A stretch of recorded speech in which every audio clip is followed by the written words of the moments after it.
Hi, and welcome to the HUMA Beats and Eats podcast. I'm your host, Marnie Wood, and I have the most amazing pleasure of having Mr. Dave Verdi and Club 66. I'm going to interview him and talk about the facility, and we're going to get started. Hi, how are you?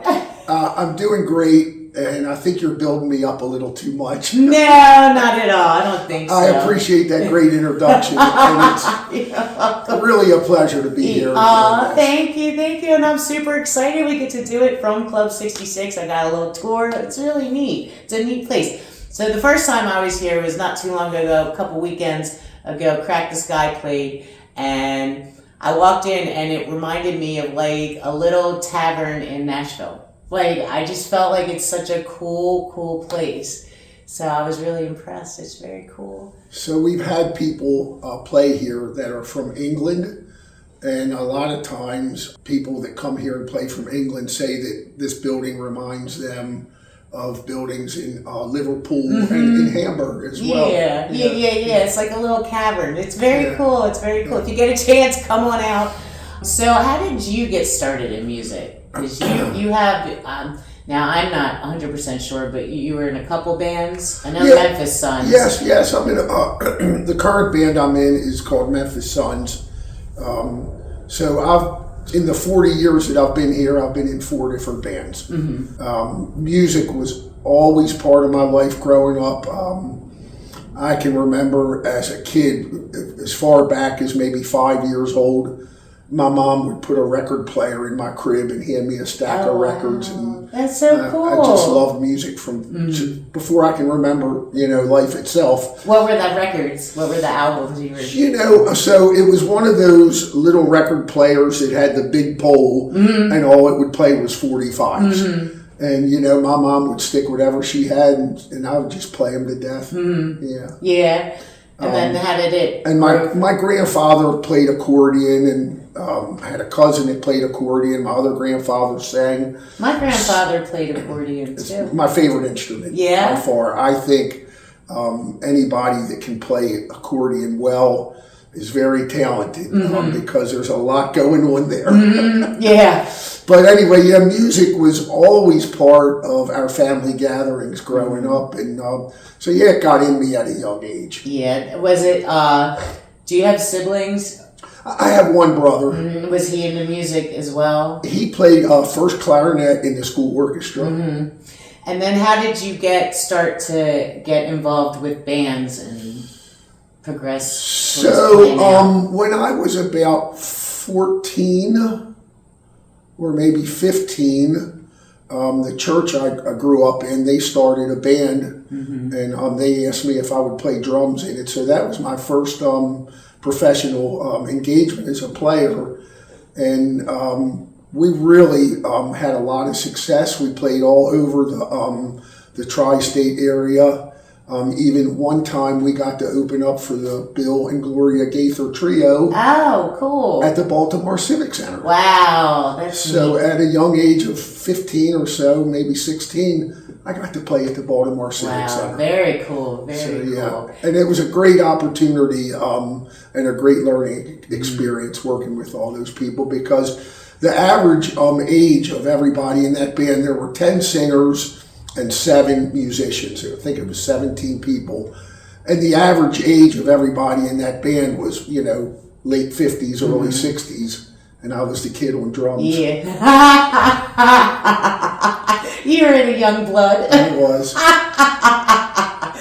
That's awesome. Then what was the next step? Did you get the bug then and you were like, I want to play out? I did that until I got to be a senior in high school.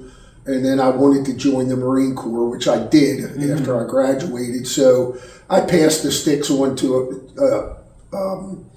I guess he would have been a young man at the time. He was a couple years younger than me, and Yeah. And that was the last I played for quite a long time until I came here. Yeah. Did you move here to Edgewood or? So I'm from Highlandtown originally, and my wife and I moved out here in 1984. I was a mechanic by trade, automobile mechanic, and by the late 1984, I was looking to open up my own place, and that's how we stumbled upon this place. Mm-hmm. Were you interacting with any musicians when you came back up to that point, or everything started from this baby? I had an acoustic guitar, and I was satisfied sitting around the kitchen table, with songbooks and playing, and that's all I was doing when we came here.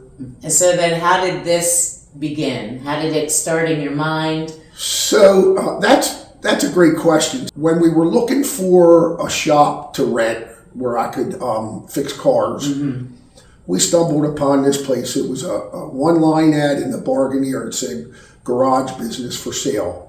And when we came and looked at the garage, which is next door, and we can go over there when we're done if you want to take a picture. Yeah, absolutely.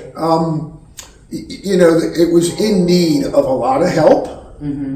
But I was very young and ambitious, but the caveat was we couldn't just buy the garage business. We had to buy what was in here, and at the time that was called Brinkman's Hardware Store. Okay. And there was really nothing left of any value in here of the hardware store per se. And by that time, the big box hardware stores were expanding all over. Your Ace Hardware and your True Value and Heckinger. And so, we started out fixing cars over there. And in our spare time, we started cleaning this room out. And when I say cleaning it out, it was a mess. It looked like a hand grenade. Oh, wow. Now, did it have the fireplace? It was here, but you couldn't see it because when the Brinkmans bought this facility in 1950, and the American Legion moved up the street. The Brinkmans turned this into a hardware store, so they covered everything. This fireplace was covered with pegboard, so they could put displays on it. Oh, okay. And they covered the ceiling. They put a drop ceiling in all the way across, so they didn't have to heat that space. So we had no idea that was up there. Oh, wow. We had no idea this was here. We had no idea there was a ladies' room. There was so much stuff piled over in that corner that we didn't even realize that there was a ladies' room. Wow. So we, over the next several months, we came here, I think, in April of '84. And during the spring and summer, we just cleaning it out. And we had no idea what we were going to do. Some thoughts that crossed our mind was possibly a convenience store, because we were a gas station. We were a mom and pop gas station, and when you drove in here, either me or my wife ran out there and pumped your gas. Oh, wow. I remember those days when I was a kid and they used to have the gas pumpers. When we got the thing all cleaned out, we're like, we ought to have a party. And it was during that time when we were cleaning the place out, there was an older gentleman that lived out back who remembered this from his childhood, from when it was an American Legion dance hall. And he said, boy, they used to get her done over there, boy. And so we thought, my kind of place. Hey, oh yeah, the lights and the bells went off in my mind. So we're like, well, we got the thing empty. Why don't we have a little neighborhood party? So some friends of ours got in contact with a new local band, and we had a little party here with a band. And do you remember the name of the band? So they were so new that they didn't even have a name. Oh, wow. And are any of them still playing? Can you tell us who? One of the guys in the band to this day is one of my best friends. Yes. So, and I still cross paths with those. They went on and became Wild Eye, and they had some considerable success here in Harford County. And again, one of my dearest friends, Steve Cooney, is still close with me to this day. Oh, good. That's so awesome. So we did it. And here we are 41 years later, and we're still doing it.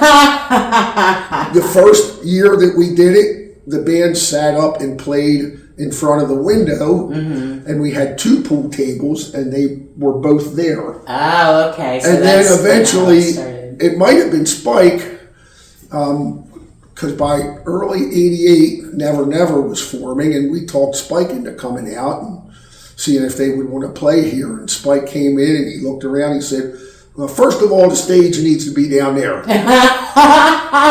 So we built He's an idea man. Oh, yeah. So, it's just been a group effort. There's a lot of people that help us do this. And, That's so awesome. Yeah, so here we are. So, but before Spike, you said you were starting to have bands. Like, how often, and were you did you start charging? Like, how did that? How did it come? Yeah, we did different things. If we had a local Harford County band, we might charge $5 or something to get in, and you know, just have a good time. Yeah, and did you always have food? Because I know it's has it always been bring your own? We've had different caterers come in over the years. You know, we've had a lot of help in that area back there too, and you know, sometimes we would have events. It would be pitch a dish, but in recent years, it's more like, you know, we hire a caterer and he does that work back there. So when you started, and did you have to start going through the county to get established? Sure. So the very first hurdle that we had to overcome was the fire marshal. I had no idea what a fire marshal was. For the very first party / band we had here, the fire marshal showed up, and he said, "Well, what are you doing here?" I said, "Well, we're having a party," and he was really nice. His name was Michael Bond, and he said, "Well, it looks like you got everything under control here. I'm going to come back. I'm not going to, stop you from doing what you're doing." He said, "I'm going to come back Monday or Tuesday of next week, and I'm going to go through the place and make a list of all the things that you're going to need to do to satisfy us." And he did, and it was, a pretty extensive list, but it was all stuff that made common sense. Yeah. All about egress. If something goes wrong, people got to be able to get out of there. Right. And, he came in, he did the tour, and he left the list, and it's actually still hanging there at the front door from all the way back then. Very neat. And, we slowly but surely got all that stuff down, had him come back down, he checked us off, and we were able to have people then. Yeah, very cool, very cool. How do you now determine who you want to have play here? What kind of process does that? Well, that process started before the internet. And so back in the 80s and 90s, we were what you would call grassroots. We would go out and see various bands, and if we liked them, we would approach them and ask them if they might be interested in playing here. And so how did you?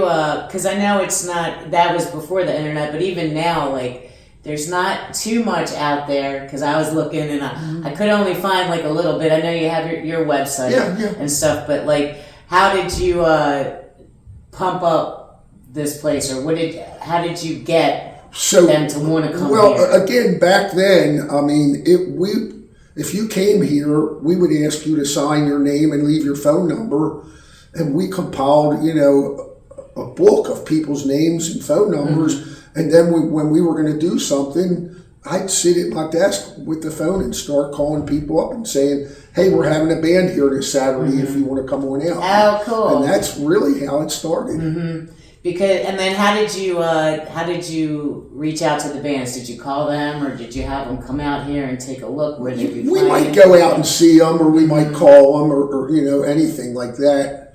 And we were going out and seeing bands like Word of Mouth. Word of Mouth was a band that was a spin-off when the Ravens stopped playing. I guess it would have been around 84. They started another band with Rob Fahey and David Bell and Lee Townsend, and Spike was the drummer. And that's how we met that group of people. And we went out and saw Word of Mouth all the time, and their keyboard player was Vinnie DePaul from Crack the Sky. Oh, wow. And we became really, really good friends with all those guys. And, they knew that I fixed cars for a living. And when they would come out here to get their car fixed, I would come out and show them, what we were doing out here. And so it's kind of went from there. Yeah. And I know in the summer you do stuff outside. So we have a tent that we put up out there, and if people want to go out there and, just relax. But there was a time when we had an outside stage, and we would do stuff inside and outside. And how does like the neighborhood handle the noise and all? Everybody okay with it and no issues? We really try hard to make sure that we don't offend any of our neighbors. Now, fortunately, we're in a little business thing here, so there aren't a lot of neighbors nearby. Right. And the ones that are even back on Oak Street, we know them all pretty well. So you have a lot of memorabilia. Can you talk about it a little bit? Do you have a favorite piece? Is there a favorite Club 66 sign that you have, or any of your favorite pieces? It's hard to say any one thing is a favorite, because each and everything that you see up here represents something special that we've done here. So at one time or another, I might sway more towards this or that, but I mean, it's really all my favorites. They really are. Yeah.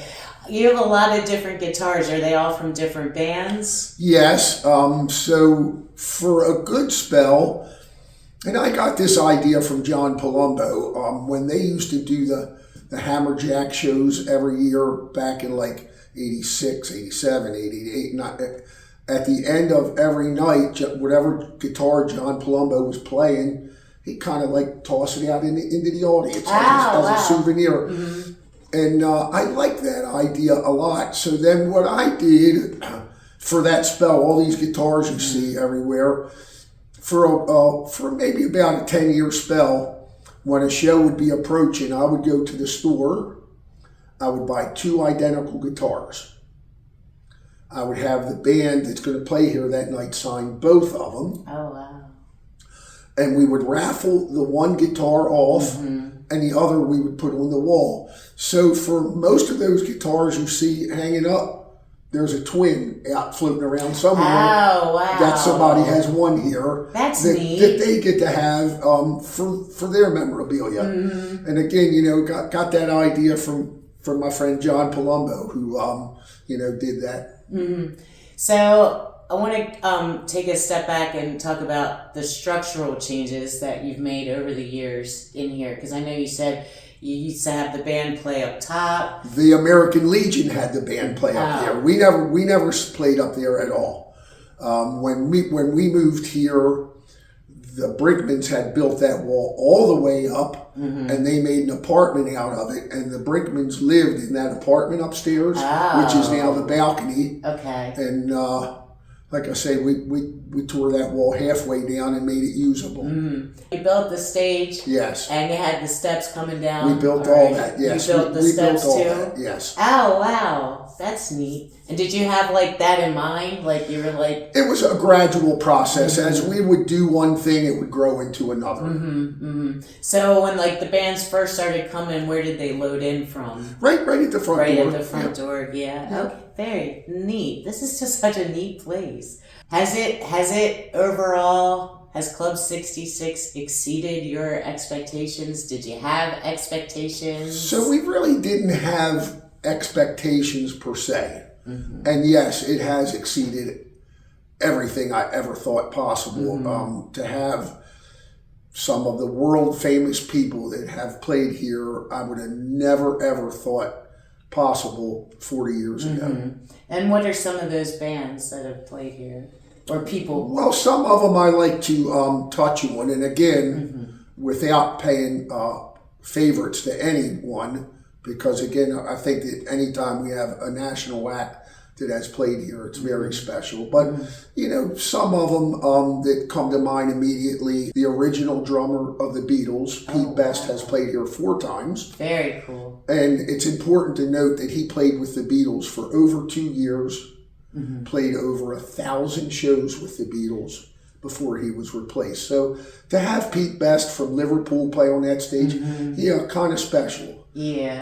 Another one that comes to mind, plane crash surviving Leonard Skinner drummer Artemis Pyle has played here 3 times. There's a man that was on the plane that crashed, that killed, many of the people with Leonard Skinner. I know. And he's played on that stage. Wow. So, some of them stick out. But again, I don't have any like favorites per se in that category. Right.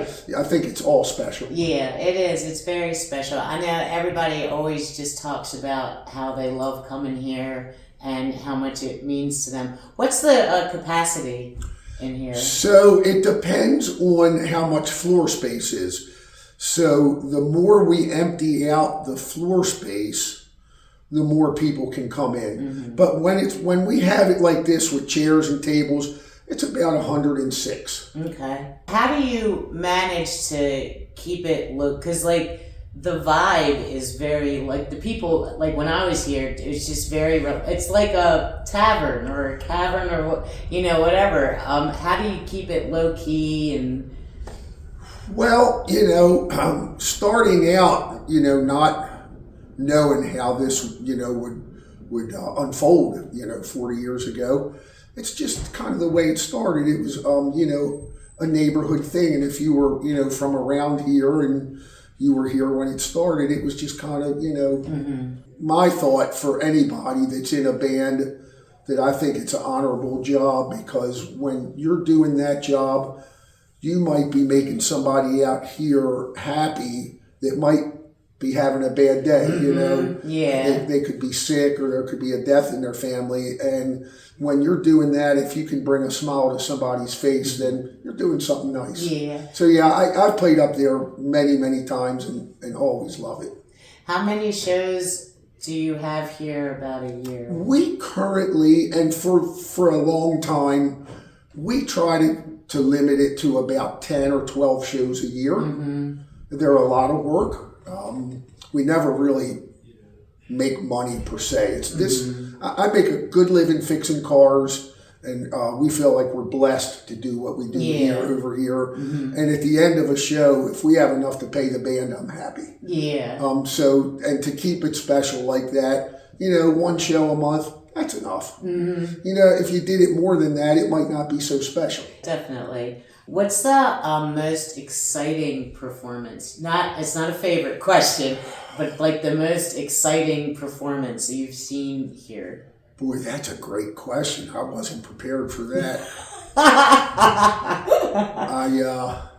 Exciting. Yeah. Well, again, when Pete Best played here the first time, well, I'll tell you a story about that. I'm a huge Beatles fan. And I have records in my collection from when Pete Best was the drummer, and, always admired him. And all my friends know that I like the Beatles, and all my friends also know that I like a good joke. And so one day I'm out in the garage working, and the phone rang, and the lady on the phone, she said, "Hi." She said, "I've been given your number. I represent Pete Best of the Beatles, and we want to know if you would be interested in having a show here." And I immediately thought it was one of my friends playing a joke on me. And I immediately said, "Man, thanks for calling, but we got Ringo Starr booked this summer." Oh, goodness. And I hung up on her. Wow. And the phone rang right back. She said, "Please don't hang up. I do represent Pete Best, and we really want to know if you'd be interested in having me play there." And I said, "Ma'am, thanks for your time."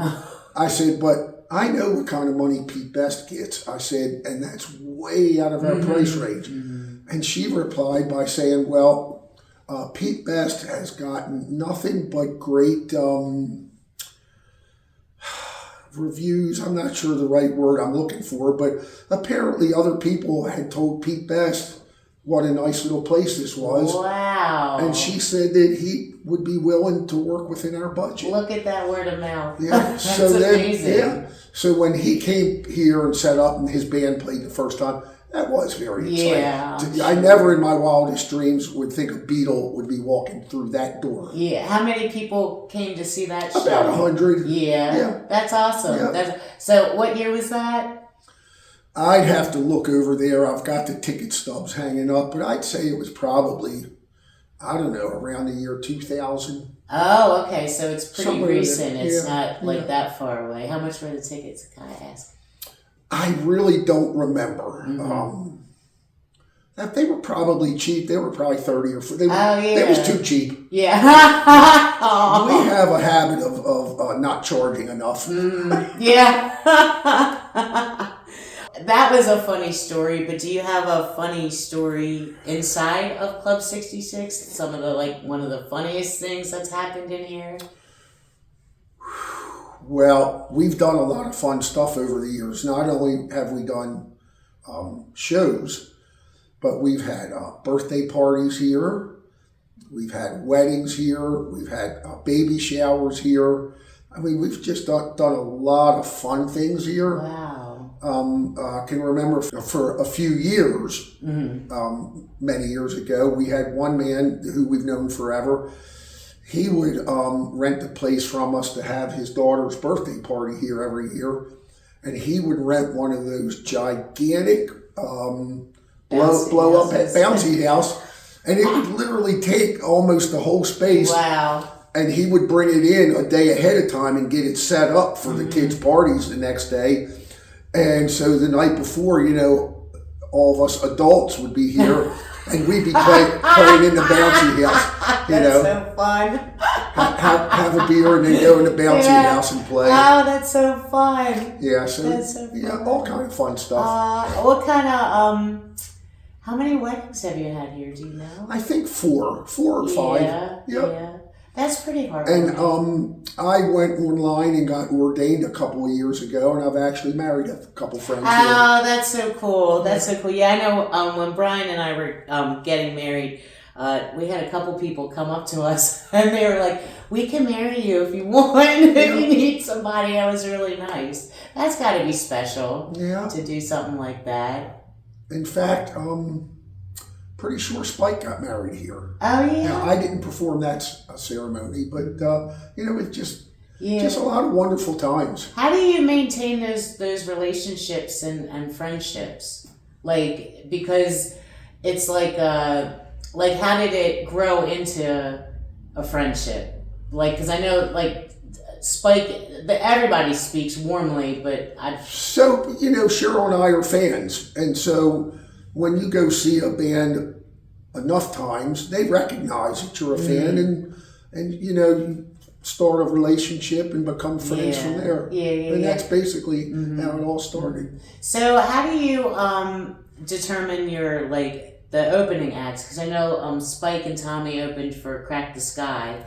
So how do you do most bands have opening acts? A lot of bands bring their opening acts, and a lot of bands don't. And then, you know, we try to find something that goes along with it well, but easy. Most of the times when we have an opening act here, we like to do an acoustic act just because simplicity and ease of operation. Now, sometimes bands play here, national acts that tour, they travel light, and so their contract requirement is for us to provide what they call backline. And what that means is the venue, meaning us, we would provide the drums, the bass guitar amp, the guitar amps, and all that stuff.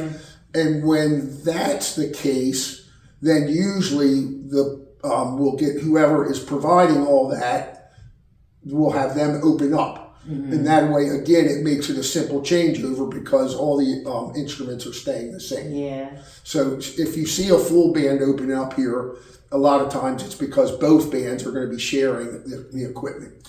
Is there a band that has performed the most? Like, for sure, Crack the Sky. Yeah, how many times have they? Lost track. Lost track years ago. I guarantee you it's 50 times. I guarantee you. And that's one of the statistics that we're real proud of. Crack the Sky has played here more than any other band that has played here. Crack the Sky has played here more than any other place they've ever played. Oh, wow, that's nice. And Crack the Sky has been playing here longer than any other place they've ever played. So yeah, we got the record cinched up with Crack the Sky. What year was their first? It would have been right around 1990. And by that time, we were very close with everybody in the band. At the time, John and Mary lived right in White Marsh, and John used to bring their cars out here for me to service for him. And in passing one day when he was hanging out here, I asked him, I said, John, I said, what do you think about Crack the Sky playing here sometime? And, at the time they were playing huge places like Hammerjacks and Merriweather Post Pavilion. And he said, I wondered if you were ever going to ask me that question. He said, I'm sure we could work it out. And we did. And this is such it would be like an MTV Unplugged kind of place. Like, it's got that vibe to it, like that feel. And after that first show, what happened was they realized the potential for them. Whenever they would get a gig somewhere else, they would do the warm-up gig here the day before. Oh. So let's just say they were playing, a large venue within 50 or 60 miles of here. Then they would book the day before here because they're all over the map. They live in West Virginia, Pennsylvania, New Jersey, Maryland. So they could meet here the day before and practice. And then that night have a show here. And then they're ready to go for the big show the next day. And that worked well for a long time. We did that with them. Yeah, that's a good setup. And Rick Wachowski, he, one of the nicest men on the planet Earth, has said to me many times, he said, I'd be happy just playing here. He's the best. That's awesome. He's the best. Do people give you these pictures, or do you take them, like all the memorabilia? So the 8x10 pictures are promo pictures that when we would book a band through an agency and they would send the contract, they would send a couple of those promo pictures. Oh, okay. So that's where they came from. And what about, like, I see a license plate hanging. Okay, so everything on the wall has a story. Everything. And that it came off of his father's car, and the car was a 1966 car. Oh. And so he asked if we could have. Of course, we could put it up. Yeah. How did you determine, like, the furniture in here, the stool idea with the bars and stuff like that? So most of the furniture is stuff that has showed up over the years, with the exception of the tables with the band logos. They were a generous gift from a man that used to come here all the time. He's retired in Florida now, but he still comes up once in a while. Fred Visnall, you're the best. Those tables that say Crack the Sky and Ravens and Never Never, they were something that he generously made and donated. He would bring one. He would come to a show and he'd say, I'm bringing my own table. And then he would leave them.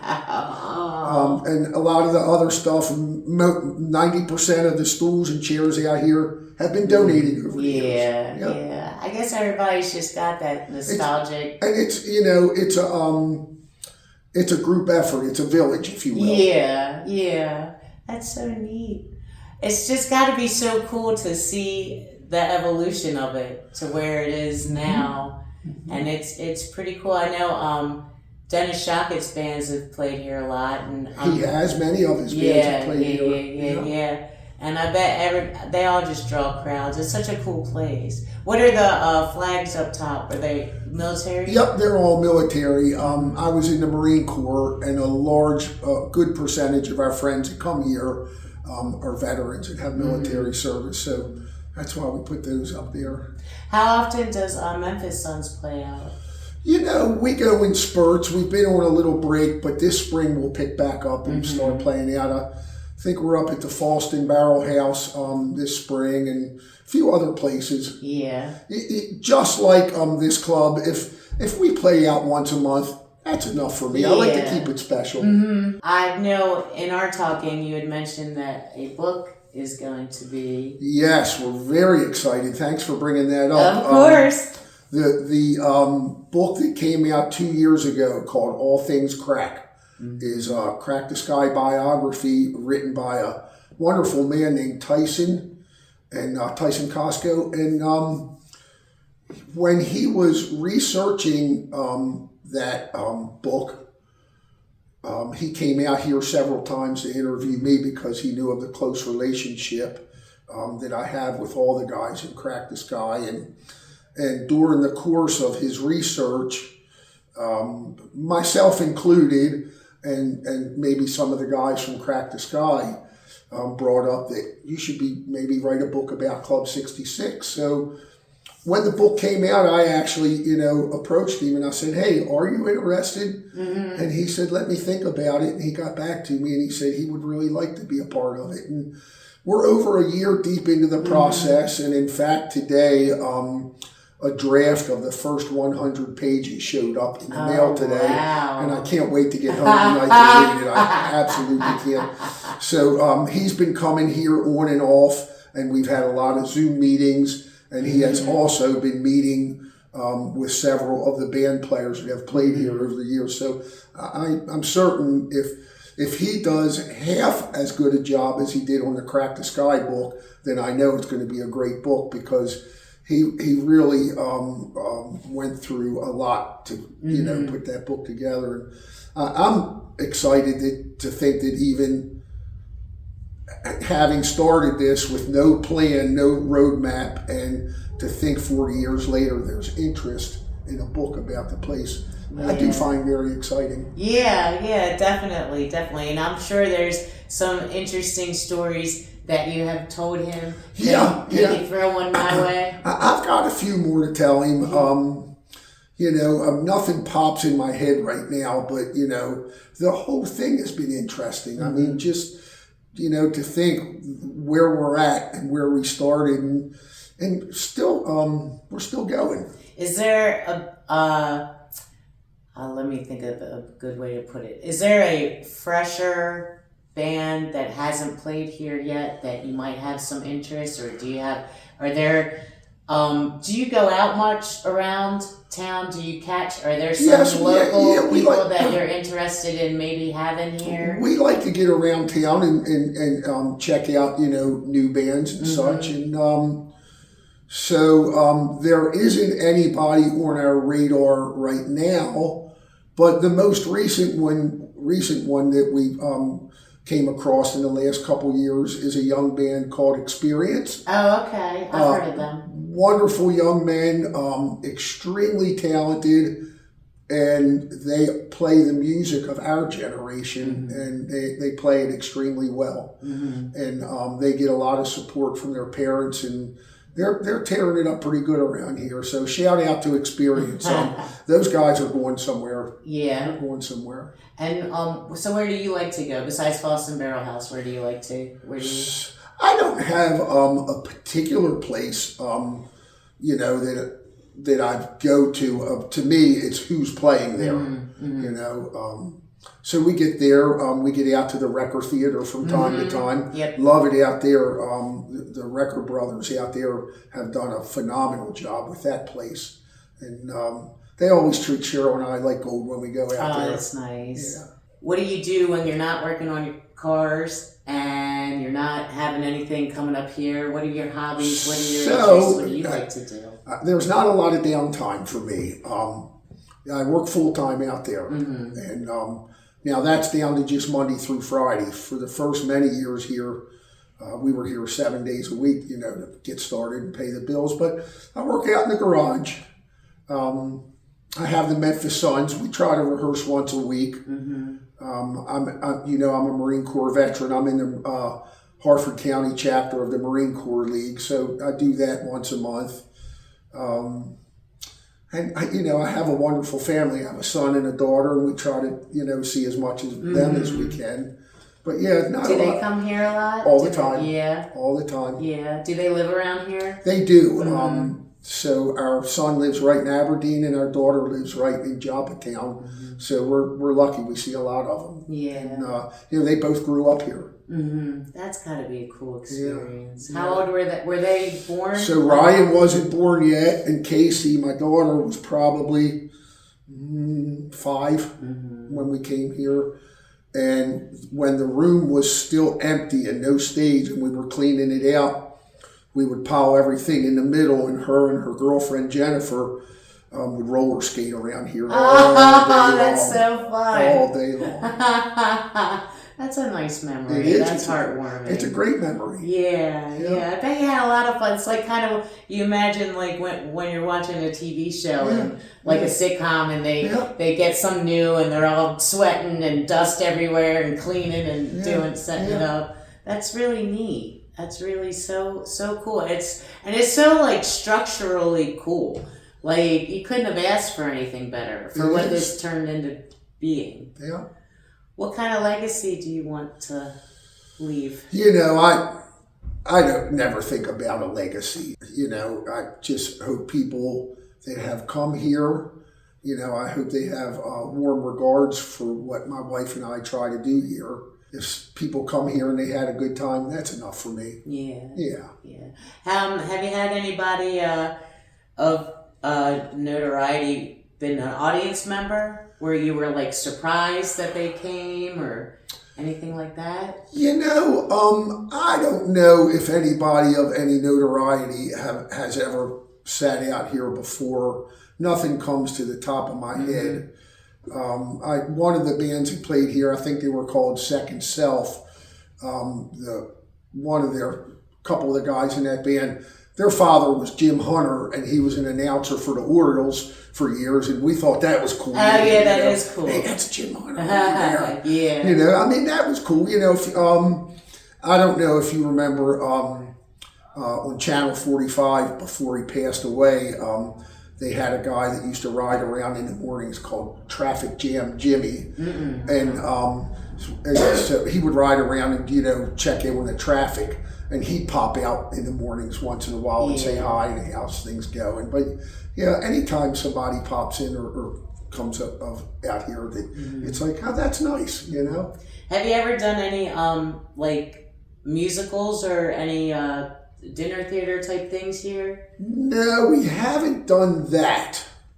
Or like a murder mystery? I think we did a murder mystery one time. Yeah. There's a yacht club not too far from here that flooded out maybe 20 years ago, and they didn't have use of their facility while they were redoing it. So we let them use our facility, and they had a murder mystery. We did a couple of comedy nights before, like a 98 Rock comedy night. That's fun. We did a couple of those. Yeah. But we find that the main thing that people like coming here for is live music. Yeah. I'd imagine so. Anything else? Any last thoughts? Anything you want to share? Any stories? Anything? Only that we are very appreciative for the support we receive, not only from the people that come for shows, but the bands that come here and play. We're very appreciative of that, and we never take it for granted. Yeah, because it's a lot of word of mouth. It is. It is very much word of mouth. And we never take that for granted. You know, it's a lot of work, but, you know, at the end of the day, it makes a lot of people happy. I noticed when I was here, there's a picture of Rob Fahey with hair. I said, oh, that looks like a 1980s poster for a movie. It's very cool. Yeah. That was his album he put out. It was called Rob Fahey and the Pieces. And the album was called Breaking and Entering. And it's a fantastic album to this day. If you put that album on, it sounds as fresh today as it did 30 years ago.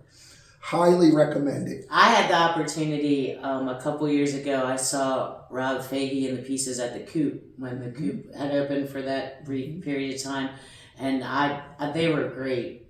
They really were. It was a great show. Yeah, Rob's a top shelf guy. Yeah, and a great friend of ours. Great friend. Yeah. All right. Well, I guess that's about all I have. Well, I want to say it's a pleasure having you here. Oh, it's a pleasure being here, and the pleasure's mine. Great luck with your podcast. Oh, thank you. Thank you so much. And keep an eye out for the book, and keep an ear open for activities at Club 66, and maybe you'll make your way out here. Thank you very much. Thank you. It's been a real pleasure. It's been a pleasure. Thank you. Yay.